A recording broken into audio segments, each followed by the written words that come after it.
Hello students, आज के इस वीडियो में हम देखेंगे लूप्स। ठीक है, हम देखेंगे किस तरीके से लूप्स लिखे जाते हैं, क्या उनका सिंटैक्स होता है पाइथन में, और कहाँ और किस तरीके के प्रोग्राम में हम लूप्स का इस्तेमाल करते हैं। तो चलिए शुरू करते हैं लूप्स का पढ़ना। तो लूप्स पढ़ने से पहले मैं आपको बता देता हूँ एक जनरल कॉन्सेप्ट। ठीक है, गाने तो हम सभी ने सुने ही हैं, तो कई बार हमें एक ही गाना जब बार बार सुनना रहता है तो हम क्या करते हैं, उसमें एक ऑप्शन आता है हमारे प्लेयर में जो कहलाता है लूप।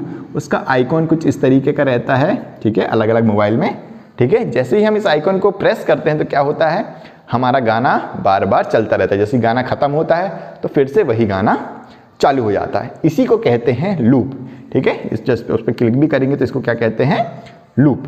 सेम कॉन्सेप्ट हमारा है प्रोग्रामिंग में। ठीक है, तो लूप का क्या फ़ायदा होता है कि जब भी हमें किसी लाइन ऑफ कोड को बार बार चलाना रहता है तो उसलिए हम क्या यूज़ करते हैं, लूप। ठीक है, मान लीजिए फॉर एग्जांपल मुझे कहा गया कि प्रिंट करो हेलो वर्ल्ड। ठीक है, तो मैंने क्या लिख दिया, हेलो वर्ल्ड। तो क्या हो जाएगा, हमारा आउटपुट आ जाएगा हेलो वर्ल्ड। फिर हमें किसी ने कहा कि हेलो वर्ल्ड आप 3 बार प्रिंट करो, तो मैं क्या कर दूंगा, प्रिंट हेलो वर्ल्ड एक बार और लिख दूंगा, प्रिंट हेलो वर्ल्ड क्या करूंगा, एक बार और लिख दूंगा। ठीक है, 3 बार लिख दूंगा तो हमारा हेलो वर्ल्ड 3 बार प्रिंट हो जाएगा। अब किसी ने बोला कि आप क्या करो कि यह हेलो वर्ल्ड मुझे 10,000 बार लिख के दो, तो क्या मुझे 10,000 लाइन लिखनी पड़ेगी? नहीं। इन्हीं सब चीज़ों के लिए हमारे पास आया लूप। मैं एक लाइन लिखूंगा और इसी लाइन को कितने बार चला दूंगा, 10,000 बार। जिस तरीके से यदि एक ही गाना है और उसे हमें 10,000 बार भी सुनना है तो हम उसको लूप में लगा देंगे तो वह गाना क्या होगा, खत्म होने के बाद फिर से चालू हो जाएगा, फिर से चालू हो जाएगा, और जितने बार चलाना हो हम उस गाने को चला सकते हैं। सेम यदि मुझे हेलो वर्ल्ड एक बार चलाना है या 1,00,000 बार भी चलाना है तो मैं यदि इसे लूप में लगा दूंगा तो यह 1,00,000 बार प्रिंट हो जाएगा। तो यही है हमारा फंडा लूप का। तो चलिए सबसे पहला टाइप का हम लूप पढ़ लेते हैं जो कि है हमारा फॉर लूप, FOR फॉर और LOOP लूप। ठीक है, स्मॉल में हम फॉर लिखते हैं। अब देख लेते हैं सबसे पहले कि आखिर फॉर लूप होता क्या है। फॉर लूप पढ़ने से पहले मैं एक फंक्शन आपको पढ़ाना चाहता हूं जिसे कहते हैं रेंज, क्योंकि हम फॉर लूप में इस फंक्शन का यूज करने वाले हैं। ठीक है, बिना रेंज के भी हो जाता है बट रेंज फंक्शन लेने से हमें क्लियर हो जाएगा और अच्छे से। तो ये होता है रेंज फंक्शन जो कि है इनबिल्ट पाइथन में। इनबिल्ट मतलब ये पाइथन वालों ने दिया है ये फंक्शन, जिसका यूज करके हम कुछ नंबर्स को ले सकते हैं और कहाँ से कहाँ तक हमें गिनती चलानी है या कहाँ से कहाँ तक की गिनती चाहिए, नंबर्स चाहिए, हम वो इस रेंज से ले सकते हैं। ठीक है, रेंज के फंक्शन में कुछ पैरामीटर्स होते हैं, जैसे कि मैंने लिखा रेंज 1 2, एक सेकेंड मैं पहले जनरल सिंटैक्स लिख देता हूँ। यहाँ होता है, एक होता है स्टार्ट, एक होता है स्टॉप और तीसरा होता है स्टेप। ठीक है, 3 S होते हैं, स्टार्ट, स्टॉप और स्टेप। ठीक है, स्टार्ट मतलब होता है हमें कहाँ से गिनती चालू करनी है, हमें 1 से गिनती चालू करनी है तो हम यहाँ स्टार्ट की जगह क्या लिख देते हैं, 1। ठीक है, इसके बाद स्टॉप मतलब कहाँ पे रुकना है, तो यदि मैंने यहाँ पे लिखा है 10, ठीक है, तो यहाँ पे मैंने कहाँ पे रुक जाएगा, वो कोड आके 10 बार चल के क्या हो जाएगा, रुक जाएगा। ठीक है, ये गिनती यहाँ पे रुक जाएगी। और स्टेप मतलब होता है कैसे बढ़ाना है गिनती को। ठीक है, जैसे कि 1 to 10 लिखा है और यदि स्टेप में लिखा है 1 तो कैसा होगा गिनती, 1 2 3 4 5 6, इस तरीके से हमारी गिनती चलेगी। लेकिन यहाँ स्टेप में लिखा है 2 तो क्या होगा, 2 कदम आगे बढ़ेगा, यानी कि पहले 1 आएगा, फिर 3 आएगा, फिर क्या होगा 5 आएगा, फिर 7 आएगा, ये 2 स्टेप्स आगे बढ़ेगा। ठीक है, यहाँ यदि 3 लिखा है तो क्या होगा, 1 3 6 9 12। ठीक है, ये क्या हो रहा है, 3 स्टेप बढ़ेगा। तो यह होती है हमारी स्टेप। स्टार्ट और स्टॉप समझ में आ गया, जहाँ से चालू करना है वहाँ तक। अब स्टॉप कहाँ होता है, ये जरूर एक ध्यान रखने वाली चीज़ है। यदि हमने 10 लिखा है तो ये 6 7 8 9, यह 9 पे ही खत्म होगा। मतलब जहाँ स्टॉप करते हैं उससे एक नंबर पहले पे ये खत्म होगा। 1 2 3 4 5 6 7 8 9। ठीक है, ये 9 वैल्यूज लेगा। हमेशा याद रखना कि यदि हम 10 - 1 करेंगे तो 9 आएगा, मतलब 9 नंबर ही यहाँ पे प्रिंट होंगे। यानी कि हमें कहाँ तक लेना है, 10 तक। यदि हमें किसी चीज़ को 10 बार चलाना है तो हमें यहाँ कितना लिखना पड़ेगा, 11। तो वह कितने नंबर देगा, 10 नंबर तक। ठीक है, तो एक सिंपल सा कॉन्सेप्ट आपको याद रखना है कि यदि मुझे किसी चीज़ को 10 बार चलाना है तो स्टॉप कहाँ पे करना है, 11 पे, और यदि 12 बार चलाना है तो मुझे कहाँ करना पड़ेगा, 13 पे। ठीक है, एक ज़्यादा बार पे हम इसको स्टॉप करते हैं। ठीक है, तो ये हो गया हमारा जनरल सिंटैक्स। ठीक है, इसको लिखना बन ही गया है कि हम लिखते हैं फंक्शन में रेंज और इधर लिख देते हैं 1, 10, 1। ठीक है, तो ये क्या होगा 1 से लेकर 9 तक चलेगा। ठीक है, तो चलिए मैं एक फॉर लूप चला के बताता हूं कि फॉर लूप का सिंटैक्स होता क्या है। इस रेंज का भी यूज करेंगे। तो फॉर लूप का सिंटैक्स होता है फॉर आई, मैंने क्या लिखा है, for I in range 1, 10। Okay, और इधर मैंने लिखा 1, स्टेप 1। स्टेप यदि 1 है तो हमें 1 लिखने की जरूरत नहीं रहती है। ठीक है, अब मैं इसको एक्सप्लेन करता हूं। फॉर तो हो गया हमारा कीवर्ड, यह है आई है।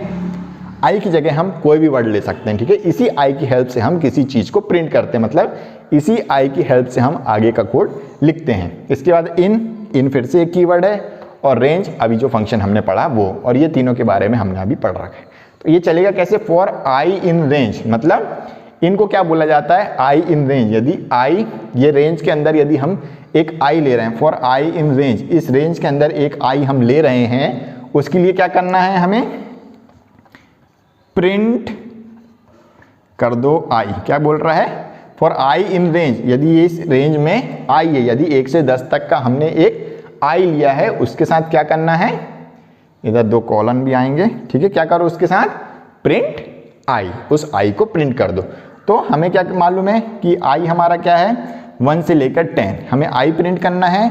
तो हमेशा याद रखना ये क्या करेगा, रेंज की सारी चीज़ों को प्रिंट करेगा। ठीक है, फॉर आई इन रेंज मतलब जितने भी आई हैं, आई कितने यहाँ पे हमको मालूम, 1, 2, 3, 4, 5, 6, 7, 8, 9। आई मतलब वैल्यूज, हमारे पास वैल्यू कितनी रहेगी, यहाँ से यहाँ तक मैंने बताया था 1 से 10 लिखा है, तो हमारे पास इस रेंज में क्या क्या वैल्यू है, 1, 2, 3, 4, 5, 6, 7, 8 और 9। अब ये सारे 9 ही क्या है, हमारे आई हैं। ये क्या है, हमारे आई, ये पहला वाला आई, दूसरा आई, तीसरा आई, चौथा आई। तो हमने बताया कि जो फॉर लूप है वह क्या करता है, हर एक वैल्यू को लेगा इस रेंज की और उसको प्रिंट कर देगा। ठीक है, हमें सिर्फ एक लाइन लिखनी पड़ी, हमें कैसी बचत हो गई, हमने क्या नहीं लिखना पड़ा इस फॉर लूप की वजह से, हमने ऐसा नहीं लिखना पड़ा, प्रिंट 1, प्रिंट 2, प्रिंट 3, यानी कि हमें क्या लिखना पड़ता, 9 बार प्रिंट लिखना पड़ता। लेकिन हमने क्या किया, सिर्फ एक लाइन लिखी, उसमें क्या लिखा, प्रिंट आई, और यह कोड लगाया फॉर लूप का। तो क्या होगा, 1 से लेकर 1, 2, 3, 4, 5, 6, 7, 8 और 9, यह क्या होगा, 9 तक की वैल्यू प्रिंट कर देगा। इसी ही कहते हैं हमारा फॉर लूप। यदि मुझे 99 तक की वैल्यू प्रिंट करनी रहती तो मुझे 99 लाइन्स ना लिखने की वजह क्या लिखना पड़ता, 1, 100। तो ये क्या करता, 1 से लेकर 99 बार चलता यह वाली लाइन, और हमारा क्या हो जाता, वैल्यू प्रिंट कर देता। हम यहाँ आई की जगह, यदि मैंने आपको एग्जांपल दिया था, आई की जगह मैं लिख दूंगा हेलो वर्ल्ड, तो क्या होगा, हमारा हेलो वर्ल्ड भी कितने बार चलेगा, 99 बार। ठीक है, ये 99 बार हमारा हेलो वर्ल्ड प्रिंट हो जाएगा। ठीक है, हम प्रैक्टिकल करेंगे इसके बाद वाले ट्यूटोरियल में। हमारी नेक्स्ट वीडियो इसी के ऊपर प्रैक्टिकल रहेगी, उसमें हम देखेंगे और क्लियर और स्टेटमेंट को प्रिंट करके कि क्या क्या हम इसके साथ कर सकते हैं। ठीक है, अभी के लिए समझ में आया, इसी आई की वजह से ही हम इनकी वैल्यू ले पाते हैं और उस आई का यूज करके हम वैल्यू प्रिंट करते हैं। ठीक है, यदि for I in range 1 to 100 print hello world, मतलब ये आई जितने बार चलेगा या जितनी भी वैल्यूज हैं, ये जो वैल्यूज हैं इन्हीं को क्या कहा जाता है, आई। उसके लिए क्या करो, प्रिंट करो हेलो वर्ल्ड। तो आई पहले कितना हुआ होगा, 1, तो ये हो गया प्रिंट हेलो वर्ल्ड। ठीक है, देखिए कैसे एग्जीक्यूट होता है। आई कितना हुआ, शुरुआत किससे हुई, स्टार्ट कितना है 1, तो 1 हुआ, हाँ 1 हो गया, तो क्या होगा, ये अंदर घुसेगा कोड, हेलो वर्ल्ड प्रिंट हो गया। फिर ये लूप हो गया चालू, मतलब यहाँ के बाद खत्म हो गई, तो खत्म होने के बाद फिर से कहाँ पहुँचेगा, आई 2 पे, फिर 2 जाएगा, 2 है हमारी रेंज में, हाँ है, क्योंकि 1 से लेकर 9, इसको 10 कर देता हूँ, 1 से लेकर 9 तक की वैल्यू 3, 4, 5, 6, 7, 8 और 9। ठीक है, तो 2 हो गई वैल्यू, क्योंकि स्टेप कितनी हमारी 1। जब भी ये अगला कोड चलता है तो हर बार हमारी स्टेप क्या होती है, बढ़ती जाती है। सीधी बात है कि हम आगे बढ़ेंगे तो क्या होगा, हमारी स्टेप बढ़ती है।